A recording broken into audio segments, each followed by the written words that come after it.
저희가 신앙생활을 이렇게 하면서 보면 우리 주변에 신앙생활을 잘하는 멋진 신앙인들이 많이 있습니다. 지난번에 말씀드렸던 현이나 정혜영 같이 그래 아름다운 부부, 하나님의 이름을 참 영화롭게 하는 그러한 부부가 있는 것을 보고, 그 외에도 별로 알려지지 않은 사람들 중에서도 신앙생활을 아주 멋지게 잘하는 분들도 많고, 또 우리 교회 안에도 그렇고 우리 주변에도 그렇고 신앙생활 잘하는 분이 많이 있습니다. 그래서 그런 신앙생활 잘하는 멋쟁이 신앙인들을 보게 되면 참 마음이 기쁘고요, 또 흐뭇하고, 이렇게 우리가 신앙생활 한다는 그 성도라고 하는 것이 얼마나 자부심이 느껴지는지 알 수가 없습니다. 그래서 그런 멋쟁이 신앙인들을 보면 그 신앙을 좀 본받고 싶고 배우고 싶고 그런 분들이 종종 우리 주변에 있는 거죠. 오늘 본문에 보게 되면 바로 이와 같이 멋쟁이 신앙인을 볼 수가 있습니다. 바로 빌립이라고 하는 분인데요, 우리 성경에는 빌립이라고 하는 이름이 여러 명이 나옵니다. 뭐 헤롯 대왕의 동생도 빌립이었고, 또 분봉왕도 빌립이 있었고, 그리고 예수님의 12 제자 중에 하나도 빌립이라고 하는 분이 있었죠. 그래서 사도 중에도 빌립이 있는데, 오늘 본문에 나와 있는 빌립은 그 빌립이 아니었습니다. 빌립 집사님이죠. 빌립 안수 집사님. 이분이 초대교회의 7 집사 중에서 참 별처럼 빛나는 집사 둘을 꼽는다고 하면 지난번에 살펴봤던 스데반 집사와 오늘 본문에 나오고 있는 빌립 집사를 들 수가 있겠습니다. 그래서 이 스데반 집사님은 기독교 역사상 최초의 순교자고요, 또 빌립 집사님은 기독교 역사상 최초의 선교사가 되겠습니다. 그래서 참으로 오늘 빌립 집사님을 한번 생각해 보려고 하는데요, 빌립 집사님의 멋있는 신앙을 한번 묵상해 보면서 참 우리도 이 빌립 집사님처럼 멋쟁이 신앙인이 되면 좋겠다, 그런 생각을 하면서 하나님의 은혜를 나누고자 하는 것입니다. 그래서 몇 가지 살펴보고자 하는데, 먼저는 빌립이라고 하는 분은 교회 안에 모범적인 집사님이셨다라는 것입니다. 교회 안에 있는 모범적인 집사님이었다. 훌륭한 집사님이었습니다. 아주 겸손하게 주님의 교회를 잘 섬기는 그런 집사님이었죠. 우리가 이미 살펴봤던 것처럼 이 빌립 집사님의 이름이 처음 나오는 것은 사도행전 6장입니다. 그러니까 사도행전 6장에 있는 사건을 여러분 기억을 하시죠? 교회 안에 큰 위기를 만나게 되었었을 때였습니다. 그 잘 성장하던 교회가 반쪽으로 갈라질 가능성, 위기를 만나는, 분열을 만나게 되는 그런 상황이었습니다. 그 내용은 설명드렸던 것처럼 헬라파 출신 유대인과 히브리파 출신 유대인의 그 과부의 명단을 작성하는 일 때문에 문제가 생겼던 것이죠. 히브리파 출신 과부의 명단은 빠짐없이 차곡차곡 올라가서 교회에서 그들을 구제하고 돌보는 사역이 잘 되고 있었는데, 헬라파 출신 유대인들의 이름은 자꾸 누락이 되고 있었습니다. 물론 다른 지역에서 왔던 분들이니까 새 가족일 수도 있고, 또 교회에 이렇게 낯이 서는 분들 있을 수 있으니까 이 명단이 자칫 빠질 수가 있었던 것이죠. 어쨌든 그 일로 인해서 헬라파 출신 유대인들이 교회의 컴플레인을 강하게 했습니다. 도대체 왜 교회 안에서조차 이렇게 차별을 하느냐, 히브리파 출신 과부들은 참 대우를 잘해주면서 왜 헬라파 출신 과부들은 이렇게 대우를 잘 안 해주냐. 그러니까 교회가 큰 위기를 만나게 됐던 것입니다. 말씀드렸던 것처럼 외부적인 이 어려움은 성도들이 오히려 더 단결하는데 큰 유익이 있습니다.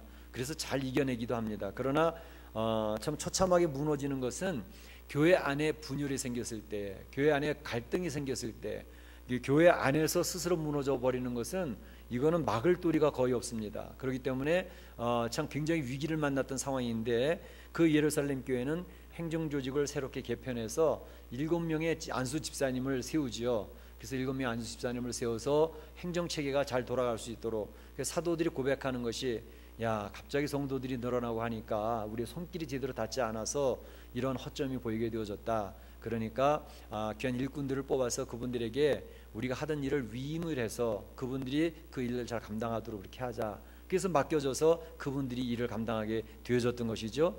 그렇게 해서 교회의 행정조직이 새롭게 구성이 되고 나니까 그런 허점들이 커버가 되면서 그런 분란이 금세 잠재워지면서 교회가 다시 한 마음 한 뜻으로 성장해 나갈 수 있는 그런 상황이 되어졌던 것이죠.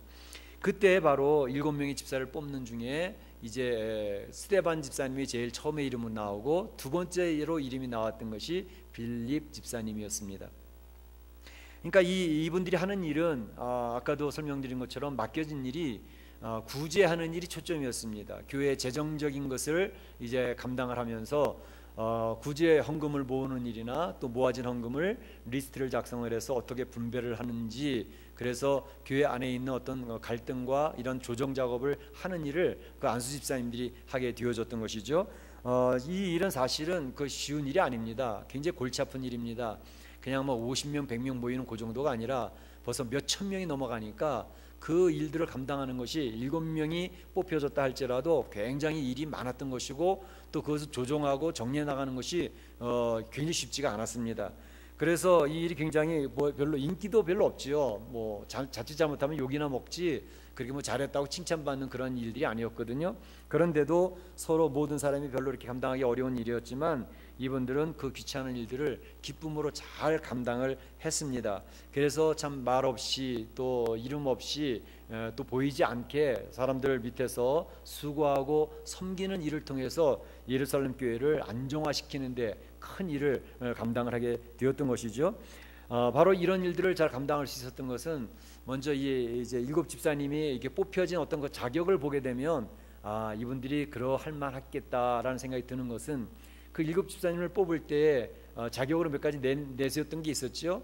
물론 100% 완전한 것은 아니었지만 그래도 그러할 만한 자격을 갖춘 분들을 뽑았다는 것이죠.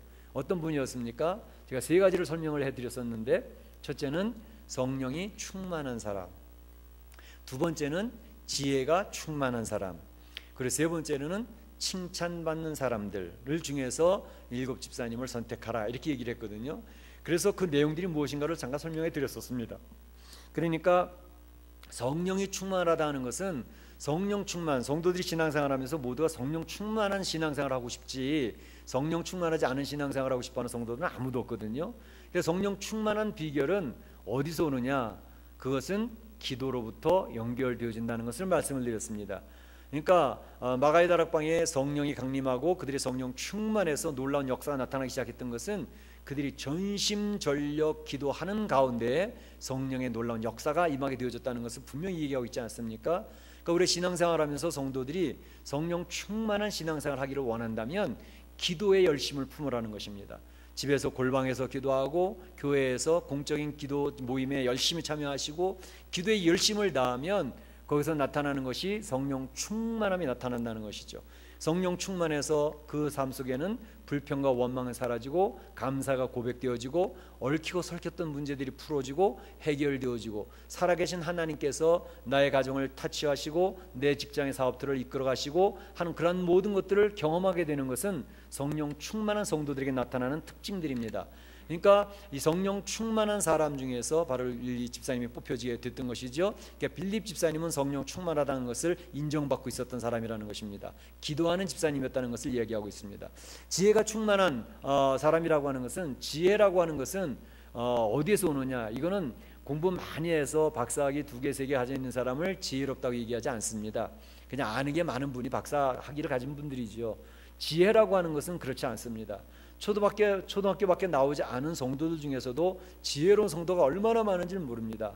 어떻게 인생을 살아가는지, 또 어떤 관계를 이끌어가는지, 또 우리 하나님 앞에 어떻게 순종해 나가는지, 이런 모든 것을 얻는 것이 바로 지혜인데, 바로 이런 지혜는 성경 안에 다 들어가 있습니다.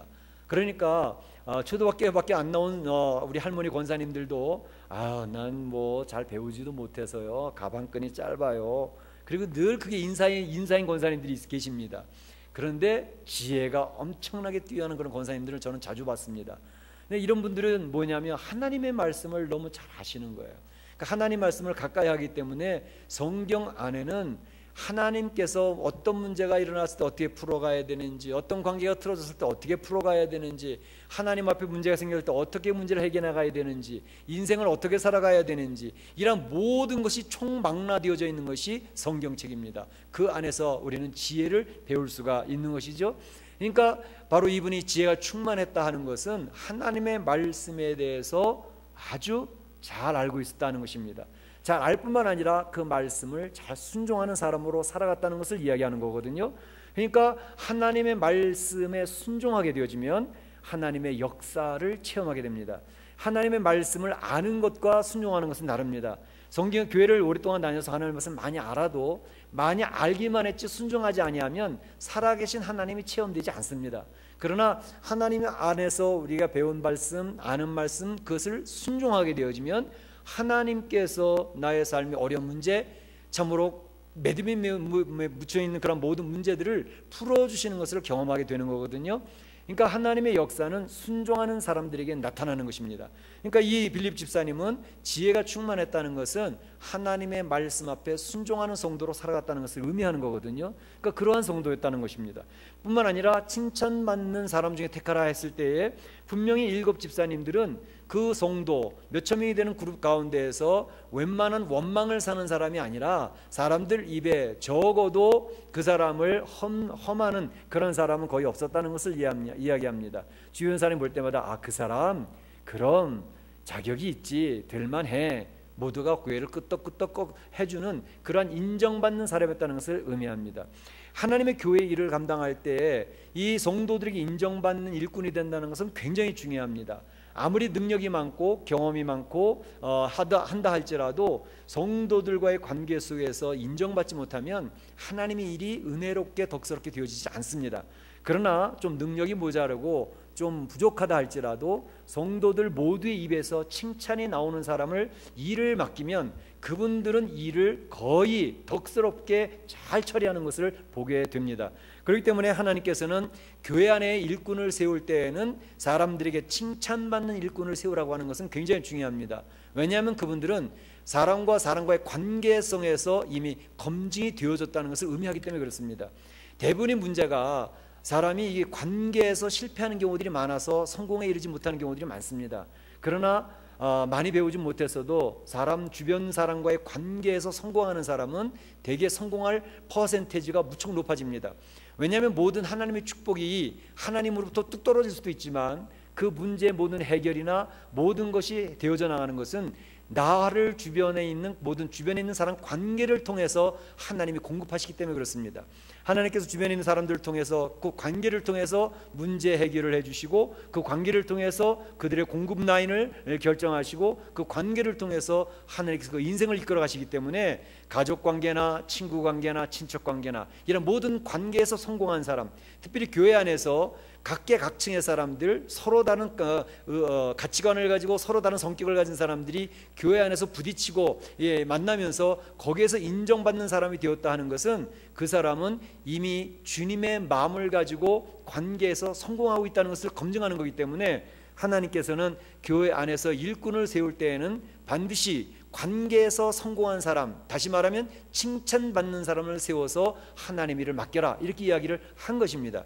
그러니까 오늘 본문에 나와 있는 빌립 집사님은 이러한 세 가지의 자격에 100%라고 할 수는 없지만 대체로 합격선을 맞은 그러한 집사님이라고 보여지기 때문에 하나님이 귀하게 사용을 하신다는 것입니다. 이분들은 그 구제하는 사역이나 분쟁을 조정하는 사역이나 교회에서 사역할 때에 밑바닥에 깔려서 일을 해야 됩니다. 섬김의 사역입니다. 그러니까 사람들이 그렇게 좋은 평가를 하지 않습니다. 사람들은 다 이기적이기 때문에 나한테 도움이 되어지면 칭찬하지만 나한테 도움이 되지 않으면 별로 좋은 얘기를 안 합니다. 그렇기 때문에 교회 안에서 밑에서 일을 할 때에 교회 일이 어떻게 사람들마다 다 충족을 시킬 수가 있습니까? 안 되잖아요. 그러니까 그 일을 하면서 욕을 많이 먹을 수밖에 없는 상황, 그런 상황인데도 이분들은 그 밑바닥에서 묵묵하게 섬김의 자세로 그 일을 잘 감당했다고 하는 것을 이야기합니다. 그러니까 이 빌립 집사님의 교회 생활은 굉장히 성공적이었다, 하나님 앞에 인정받는 사람으로 되어졌다는 것을 의미합니다. 이제 그 안산 제1교회에 오창석 안수 집사님이라는 분이 계시는데, 이분이 얼마나 참 신앙생활 잘하고 지금 멋쟁이 신앙생활 하는지, 이분은 직업이 그렇게 자랑할 만한 직업은 아닌 것 같아요. 장의사를 하는 분이니까는요. 그런데 항상 작업복을 허름하게 입고 흰 고무신을 신고 그렇게 일을 하시는 분인데, 그분들은 예수님을 만나고 난 다음에 삶이 완전히 바뀌어지기를 그 사업을 하면서 얻은 수익금, 수익금의 이제 많은 부분을 자기의 생활비와 또 사업의 운영비를 빼놓고는 많은 부분을 구제 사역에 쓰고 있었습니다. 뿐만 아니라 이제 정박아 시설이라든지 보육원이라든지 이런 데 구제를 하면서 자기의 뭐 얼마나 넉넉하겠어요, 장의사 사업이. 그러나 그것을 가지고 늘 주변에 있는 사람을 나누는 그런 삶을 할 뿐만 아니라, 그 안산이라는 곳이 이제 다민족들이 많이 들어와 있지 않습니까? 그러니까 아주 어렵게 사는 사람도 많다고요. 그러다 사고 나서 죽는 사람도 많고, 그런 사람들은 그냥 무료로 장례를 치러주고 전혀 돈도 받지 아니하고 재료비도 받지 않고 그냥 무료로 해주는 그러한 일들을 감당했습니다. 이렇게 신앙생활을 잘하는 분이었는데, 어느 날 그 지역에 이제 고등학교 학생 하나가 그냥 젊은 친구인데 신장이 망가져 가지고 이제 신장 투석을 하고 신장 이식을 하지 않으면 이제 곧 세상을 떠날 수밖에 없는 상황이 되어졌을 때, 이분은 자기의 신장을 떼어서 그 고등학생한테 준 거지요. 자기 가족도 몰랐습니다. 그 교회 목사님도 몰랐습니다. 나중에 알게 되어진 거죠. 나중에 그 신장 이식을 받은 학생의 부모님과 가족들이 와서 이야기하기를, 참 어떻게 이 은혜를 갚을 수가 있겠습니까? 라고 이야기를 하니까 이 오창석 집사님이 이야기하시기를, 그저 예수님 잘 믿으세요. 그러시면 됩니다. 이렇게 이야기를 하더라는 거죠. 하는 말이, 예수님께서 저에게도 새 생명을 주셨기 때문에 제 몸이나 제 목숨도 또 내 재산도 다 주님의 것입니다. 그렇기 때문에 우리 주님 앞에 감사하면서 예수님은 잘 믿으면 그걸로 저는 족합니다. 이렇게 이야기를 하더라는 거죠. 참으로 얼마나 멋쟁이 신앙입니까? 그런 분을 보게 되면 막 참 존경스럽고 또 기쁘고, 우리가 신앙인으로서도 자부심도 느껴지고 그런 모습이 있지 않습니까? 바로 이 빌립 집사님은 그와 같이 교회 안에서 신앙생활을 아주 잘했던 그런 모습이 있습니다. 그런 멋쟁이 신앙생활을 했으면 좋겠다, 그런 생각이 듭니다. 또 이 빌립 집사님은 위대한 전도자였습니다. 오늘 사도행전 8장에 있는 말씀을 쭉 보았지만, 이 8장에 보게 되면 빌립 집사님의 전도가 기록되어져 있는, 전체가 빌립 집사님에 대해서 쓴 것 같이 보여지는 그러한 장입니다. 그러니까 쭉 빌립이라고 하는 이름을 동그라미 쳐서 세어보면 13번이나 나옵니다. 오늘 같이 제가 봉독한 이 말씀 몇 절 안 되는 데서도 빌립이라는 이름이 5번이나 나오고 말이죠. 그러니까 이 사도행전 8장은 온전히 빌립 집사님에 대한 그런 이야기가 나오고 있는 것을 보는데, 그것은 바로 빌립 집사님의 전도에 대한 이야기를 기록하고 있는 것입니다. 기독교 최초의 선교사, 사마리아 성을 복음화시킨 그러한 일꾼이었습니다. 빌립 집사님의 전도는 두 가지였는데, 바로 사마리아 성의 복음 전파와 또 오늘 본문에 나와 있던 이디오피아의 여왕 간다게의 국고를 맡았던 네시에 대한 개인 전도, 그러니까 사마리아 성에 대한 대중 전도와 또 네시를 향한 개인 전도를 아주 탁월하게 감당했던 그런 모습이 잘 기록되어지고 있는 것을 볼 수가 있습니다. 우선 사마리아 성을 전도했다고 하는 것은 굉장히, 이게 우리가 볼 때는 여기 멕시코 시티에서 우리가 신앙생활하다가 저 뭐 똘루카 가서 전도했다, 뭐 오아카 가서 전도했다, 이 정도의 모습이 아니고, 유대 예루살렘에 있던 성도들이 사마리아에 가서 전도했다고 하는 것은 굉장히 어려운 일입니다. 여러분이 이제 복음서를 통해서 보시는 것처럼 유대인과 사마리아 사람들은 완전히 원수지간처럼 지내고 있었습니다. 그러니까 예수님도 그랬잖아요. 내가 이 떡을 개에게 던지면 마땅치 않다, 그래 얘기할 정도로 사마리아 사람들은 유대인들을 싫어했고, 유대인들도 사마리아 사람들을 별 볼 일 없이 개취고 그랬던 그런 상태였습니다. 물론 이유는 나중에 바벨론 포로에서 돌아와서 스룹바벨 성전을 지을 때에 그 스룹바벨 성전을 같이 짓겠다고 사마리아 사람들이 청원을 했지요. 그러나 돌아온 유대인들은 도대체 족보도 알 수 없는 그 사마리아 사람들은 아수르에게 멸망당하고 난 이후에 족보가 사라져버린 채 혼혈 민족이 되어져 있었거든요. 유대인의 혈통이 사라져버린 그 사람들이었기 때문에 거룩한 하나님의 성전을 짓는데 이렇게 혈통이 혼혈된 너희들을 사용할 수 없다. 그래서 그들과 거리를 두었습니다. 그러니까 이제 그때부터 원수지간처럼 지내게 되어졌던 것이죠. 그런데 바로 오늘 본문에 보게 되면 이 빌립은 그 장벽을 뛰어넘어 사마리아에 가서 복음을 전하고 있는 것입니다. 뛰어넘을 수 없는 장벽이었습니다. 율법으로도 그들이 허용되지 않는 사람들이었습니다. 그러나 율법을 뛰어넘습니다. 그들의 그 복음의 능력으로, 복음의 사랑으로 그들 앞에 가서 이제 화해자가 되고 있는 것을 볼 수가 있습니다. 위대한 전도자 빌립은 화해자였습니다. 고린도후서 5장 18절에 보게 되면 우리 성도들에게 화목하게 하는 직책을 가졌으니 그렇게 얘기를 했거든요. 우리 성도들에게 주어진 직책이라고 하는 것은 관계, 깨어진 관계를 서로 접붙이게 하는, 서로 연결시켜주는 그러한 직책이 바로 성도들의 직책입니다. 화목하게 하는 직책입니다. 예수님을 믿은 사람은 깨어진 관계를 묶어나가는 사람들입니다. 근데 우리가 신앙생활 하면서도 이러한 관계 때문에 힘들어하는 경우가 얼마나 많습니까? 아니, 교회 오게 되면 어떤 때는 성도들이 성도들의 관계를 깨트린단 말이에요.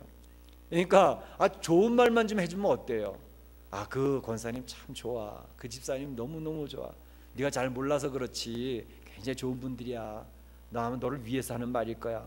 말을 하더라도 좋게 긍정적으로 이야기를 해주면 그래, 그런가, 내가 잘못 알고 있었던 건가, 그러면서 서로 화해될 수 있는, 화목하게 될 수 있는 그런 일들이 맺어지는데, 이야기를 하면 야야야, 지난번에 보니까 그 집사님이 네 이야기를 하는데 험하게 이야기를 하더라. 그 이야기를 해주면 기분 나빠지죠. 아니, 내가 뭐 자기한테 뭐 잘못했다고 나에 대해서 좋지 않은 얘기를 하고 다니는 거야 도대체. 그렇게 해서 관계가 서로 불편해지게 되어지는 그런 일들이 가끔 생길 수 있습니다. 그러니까 교회 안에서 누구 다른 분들에 대해서 이야기할 때 좋은 이야기를 많이 하십시오. 좋은 이야기, 칭찬하는 이야기. 그분들이 보니까 이런 좋은 장점이 있더라, 너에 대해서 많이 사랑을 하고 있더라, 널 위해서 기도하고 계시더라, 이렇게 이야기를 해주면 기분이 지내다가 기분 나빠질 수도 있잖아요. 인간관계라는 게 항상 좋을 수가 없으니까 다니다 보면 기분 나쁜 얘기 들을 수도 있고 좋지 않은 얘기 들을 수도 있어요. 그러나 주변에 있는 성도들이 서로 좋게 이야기를 해주면 이게 서로 불편했던 관계들이 좋아질 수가 있는 거죠. 그 일을 맡은 사람들이 성도란 말이죠. 그래서 화목하게 하는 직책을 맡았다 그러잖아요. 왜 그런 일을 감당할 수 있느냐 하면 우리 성도는 이미 하나님과 우리의 관계가 깨어져 있는 관계인데 바로 예수님이 오셔서 접붙여 놨잖아요. 우리 하나님이 우리 죄인, 우리 죄악성을 도무지 하나님 용납할 수 없는 존재들이란 말이죠. 그러나 예수님이 그리스도의 보혈을 덮어버리면서 하나님, 거룩하신 하나님이시지만 죄악된 저들을 받아주세요. 그리고 예수님 보혈을 덮어서 접붙여 놨단 말이에요. 붙여놨단 말이에요. 관계를 이어놨단 말이죠.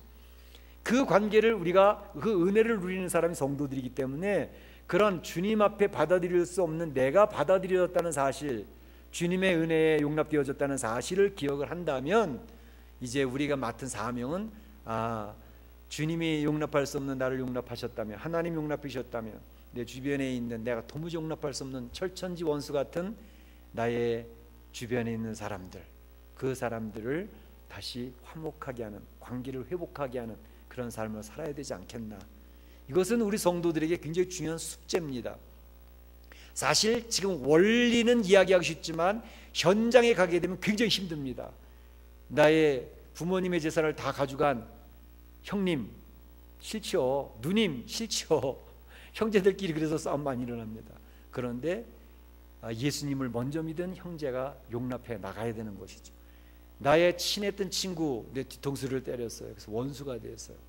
나를 아주 위기 상황으로 몰아넣었던 그런 사람들 어떻게 용납이 됩니까? 그 사람 때문에 내가 완전히 망했는데. 근데 어떻게 그 관계를 회복할 수 있습니까? 바로 예수님이 나를 용납하신 같이 용납해야 된다. 이게 원리는 알겠는데 마음은 안 가는 거죠. 마음 용납이 안 되는 거죠. 그래, 그렇게 해야 된다는 걸 알겠는데 도무지 안 돼, 이거거든요. 근데 그 싸움을 바로 내 안에서 하는 거죠. 내가 내 자신을 설득시키고 내 자신을 꺾으면서 내 용납할 수 없는 원수를 어떻게 용납해 나갈 것인가. 그게 바로 신앙의 길입니다. 성경에서는 바로 그것을 화목하게 하는 직책을 맡았다고 이야기를 하거든요. 그래서 우리 교회 안에서 성도들이 서로 용납할 수 없는 사람을 잘 화목해 나가게 되면 하나님의 귀한 역사, 바로 이것이 전도의 역사를 통해서 이루어지게 된다는 것입니다. 빌립 집사님은 바로 이런 일을 감당하게 될 때에 이러한 귀한 복음의 원리를 깨달았을 뿐만 아니라 하나님의 말씀을 순종하는 삶을 살았기 때문에 가능했습니다. 다시 말하면 5절에도 보게 되면 빌립이 사마리아 성에 내려가 그리스도를 백성에게 전파하니 한 마음으로 그가 하는 말씀을 따르더라 그랬습니다. 하나님께서 그들에게 말씀하십니다. 뭐라고? 빌립에 이야기하시기를 주의 사자가 빌립대로 말하여 이르되 가라 하니 빌립이 갔다는 것이죠. 성령이 빌립대로 이르시되 나아가라 하시니 빌립이 간다게 내시에게 나아갔다는 것이죠. 빌립이 이러한 귀한 일을 감당할 수 있었던 것은 성령의 말씀에 따라서 그 일을 감당했다, 이렇게 이야기를 하는 것입니다. 우리가 하나님의 귀한 말씀을 감당할 때에 감당할 수 없지만 성령님이 이끌어 주시면 성령님의 말씀에 순종하여 그 일을 감당할 때에 하나님의 일들이 이루어지게 되는 것이죠. 그러니까 사마리아 성에 이 빌립 집사님이 가서 전도함을 통해서 그 참 우울하고 답답하고 유대인들에게 멸시천대받던 그 사마리아 성에 기쁨이 가득 차게 되어졌다, 이렇게 이야기를 하고 있습니다. 복음이 들어가면 그 특징은 뭐냐면 그 안에 있는 답답함과 근심 걱정이 사라지며 기쁨이 찾아오는 것이 복음이 임한 증거입니다. 그렇기 때문에 그 사마리아 성에 기쁨이 가득했던 것이죠. 뿐만 아니라 에티오피아 여왕 네시의 경우도 마찬가지입니다. 그가 이제 일을 마치고 돌아가는 길에 성경을 읽고 있었는데 이사야서 53장 7절 8절을 읽고 있었습니다. 도무지 무슨 뜻인지 모릅니다. 성령님이 야 빌립 집사야, 저기 그 네시에게 가서 가르쳐 주어라, 이 얘기를 했습니다. 그 올라가서 이야기를 합니다. 그런데 사실은 네시는 이게 환관이거든요. 환관. 그러니까 정상적인 남자가 아니란 얘기입니다. 근데 성경에서 신명기 23장 1절을 보게 되면 이러한 정상적인 남자가 아닌 사람은 여호와의 총회 하나님의 백성으로 들어올 수 없다라고 이렇게 되어져 있습니다. 그게 율법입니다. 그러나 벌써 신약에 와서는 그 율법의 체계가 무너지고 있지 않습니까? 그러니까 성령님이 이르시는 거죠. 그 네시에게 가서 하나님의 말씀을 알려주라. 빌립 집사는 유대인이었기 때문에 그런 내용에 대해서 왜 모르겠어요? 그러나 그것에 대해서 이야기를 할 때 그 말씀에 순종하여서 나가서 이야기를 하니 그 네시가 주의 복음을 받아들이면서 예수님을 영접하고 나 세례받고 싶다고, 하나님의 자녀 되고 싶다고 세례를 베풀어주는 그런 역사가 나타나는 것이었죠. 이 영혼에 대한 뜨거운 열정과 사랑, 바로 그것이 이러한 역사를 이루게 되는 것입니다. 하나님의 말씀에 순종하는, 성령님의 인도하심 따라 살아가는 그러한 성도의 역사에 이러한 역사가 일어나는 것입니다. 그러니까 네시가 오늘 본문에 나와 있는 것처럼 기쁘게 길을 감으로 그랬습니다. 그의 심령에 기쁨이 찾아왔습니다. 하나님의 자녀가 되었던 기쁨. 그러니까 이 신앙생활이라고 하는 것은 종국적으로 우리 성도들이 기뻐지는 것이고 즐거워지는 것이고 하나님 앞에 용납되어졌다는 사실 때문에 그 은혜에 감격하는 것이, 구원에 감격하는 것이 신앙생활인 것입니다. 바로 이러한 일들을 이 빌립 집사님이 잘 감당을 했다는 것입니다. 또 한 가지 말씀을 드린다면 빌립 집사님은 또 가정생활에서도 성공한 사람이었습니다. 귀한 믿음의 아버지가 됐다는 것입니다. 오늘 본문에는 나오고 있지 않습니다. 21장 이제 8절과 9절을 이제 뒤에 가서 보게 되면 그런 내용이 나오는데, 이 빌립 집사는 교회 안에서는 훌륭하고 겸손한 봉사자였고 또 세상에 나가서는 위대한 능력 있는 복음의 전도자였을 뿐만 아니라 집안에서는 믿음으로 아름답게 자녀들을 키우는 모범적인 아버지였다라고 하는 것을 성경은 이야기하고 있습니다. 사실 밖에서는 훌륭한 그리스도인으로 우리가 나타날 수 있습니다. 교회에서도 훌륭한 섬김의 사역자라고 나타날 수도 있습니다. 그런데 종종 교회 안에서도 성공적이지요, 바깥에서도 많은 사람 존경을 받지요. 그런데 가끔은 집안 안에서, 가정에서 인정받지 못하는 그러한 경우가 있을 때가 있습니다. 사도행전 21장 8절 9절을 보게 되면 사도 바울이 이제 빌립 집사님의 가정을 방문하게 됩니다. 이튿날 떠나 가이사라에 이르러 빌립 집사님 7집사 중 하나인 전도자 빌립의 집에 들어가서 유하리라. 7집사 중 하나인 전도자 빌립의 집에 들어가서 유하리라. 그러니까 빌립 집사님의 집을 방문한 거예요. 신방을 한 거예요, 사도 바울이. 근데 그곳에 가니까 그에게 딸 넷이 있는데 그 딸 넷이 예언하는 자로 예언하는 자라 그랬습니다. 예언하는 자라. 여기서 우리가 예언한다 그럴 때는 보통 이제 교회 안에서 뭐 신 은사를 받고 그래서 뭐 점치듯이 그런 하는 예언을 얘기하는 게 아니고, 성경에서 예언한다 할 때는 하나님의 말씀을 잘 풀어 가르쳐 주는 사람을 예언한다 이렇게 얘기합니다. 그러니까 목사님들은 어떻게 보면 예언하는 사람들입니다. 하나님의 말씀을 잘 풀어서 그 뜻이 무엇인지 알려주는 사람들이니까. 그러니까 그의 딸들이 하나님 말씀의 사역자가 되어져 있다는 것입니다. 그의 딸 넷이 하나님 앞에 말씀의 사역자일 뿐만 아니라 기도의 사역자로, 하나님의 나라를 전파하는 귀한 사역자로 사역을 하고 있었다는 것을 의미합니다. 이것은 뭘 얘기합니까? 그 아버지가 그 딸 넷을 하나님의 말씀으로 잘 가르쳤고 기도하는 자녀들로 잘 키웠다는 것을 의미하고 있지 않습니까? 자녀를 믿음으로 잘 양육하는 그러한 부모, 그 사람은 성공한 부모입니다. 하나님 앞에 인정받고 세상에서도 성공하는 부모가 될 것이 너무나도 분명하고 확실한 것이죠. 우리의 가치관, 신앙생활하면서 가치관들이 많이 바뀌어져야 되는데 부모님들이 자녀를 바라보는 가치관이 신앙생활하면서도 많이 다릅니다. 자녀를 어떻게 하면 성공적으로 키우시겠습니까? 그러면 제일 먼저 이야기하는 것이 좋은 대학 보내야지요. 그렇죠. 좋은 대학을 가야죠. 그럼 좋은 대학 나와서는요, 그러면 좋은 직장에 취직을 해야죠. 돈도 많이 벌 수 있는 그런 직장. 좋은 직장에 취직하고 나면은요, 그럼 좋은 가정 꾸미면 되죠. 그 정도 되면 훌륭하게 성공한 가정 아닙니까? 여기까지 성도들이 일반적으로 가지고 있는 가치관입니다. 물론 그것이 틀리지 않습니다. 세상에서도 이야기하는 중요한 가치관 중에 하나이기 때문에. 그런데 우리 신앙인의 부모라는 것은 자녀를 양육할 때 그쪽에다 초점 맞추고 양육을 할 거냐 하는 것을 질문하면 그렇지 않다라는 생각을 하게 됩니다. 사실 가정에서 자라는 모든 자녀들도 부모님의 이 가치관이 이입이 되어져 있기 때문에 자녀들 그렇게 살아. 좋은 대학 가야 되고 좋은 직장 취직해야 되고 그 다음에 좋은 가정 꾸미면 이 세상에서 그래 성공한 사람이야. 그래도 권력이라도 가지면 그 사람 성공한 사람이야. 이렇게 부모님들의 그런 의식을 심어주고 가치관을 가르쳐주고 있기 때문에 보통 교회 안에 자라는 자녀들도 그런 가치관 속에서 커가는 자녀들이 많습니다. 우리 생명의 삶에 나와 있는 10월 2일 날 예화 중에 이런 예화가 있습니다. 로마에서 이제 대학교에 신입생으로 입학을 했습니다. 입학을 했는데 등록금이 없는 거예요. 그 공부 등록금 많이 들어갔던 모양이죠. 그러니까 이 대학교 이 좋은 대학 입학했던 이 신입생이 이제 편지를 주변에 있는 많은 분들이 편지를 띄웠습니다. 제가 이제 대학교 입학을 했는데 공부할 등록금이 없습니다. 등록금을 대주시면 제가 열심히 공부해서 좋은 사람이 되겠습니다. 그렇게 했는데 여러 군데 편지를 띄웠는데 그 중에 그 편지를 받았던 한 귀부인이 응답을 했습니다. 그러냐고. 그러면 등록금을 이제 대학교 졸업할 때까지 내가 대겠다고. 그렇게 해서 등록금을 대준다고 해서 그 친구가 찾아왔습니다. 그래서 이 귀부인이 등록금 이 봉투를 딱 넘겨주면서 당시 졸업할 때까지 충분히 쓸만한 돈이 될 겁니다. 그러겠습니다. 이제 등록하실 거죠? 그랬더니 예, 등록하겠습니다. 감사합니다.